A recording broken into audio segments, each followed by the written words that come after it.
তানজিল রে তো আনতাম না গো, তানজিল যদি বালা না ও গো।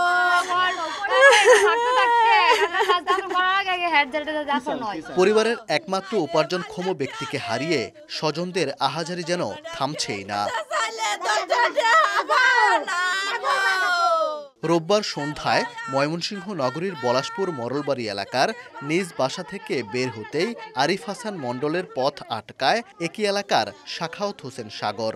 দুজনের মধ্যে ধস্তাধস্তির এক পর্যায়ে আরিফকে উপর্যুপুরি ছুরিকাঘাত করে পালিয়ে যায় সাগর। তাকে উদ্ধার করে হাসপাতালে নিলে চিকিৎসক মৃত ঘোষণা করেন।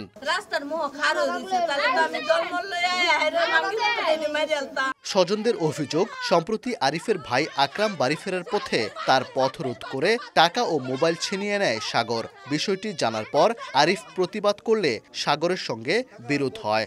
এই ঘটনায় থানায় অভিযোগ দায়ের হয়। এরই জেরে এই হত্যাকাণ্ড বলে দাবি পরিবারের। অভিযুক্ত সাখাওয়াত হোসেন সাগর পেশাদার ছিনতাইকারী ও মাদক ব্যবসায়ী বলে অভিযোগ স্থানীয়দের।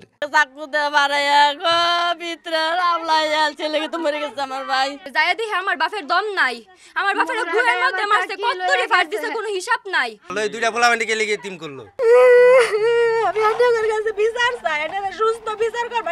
পুলিশ জানায় পূর্ব বিরোধের জেরে এই হত্যাকাণ্ড। অভিযুক্তকে গ্রেফতারে চলছে অভিযান।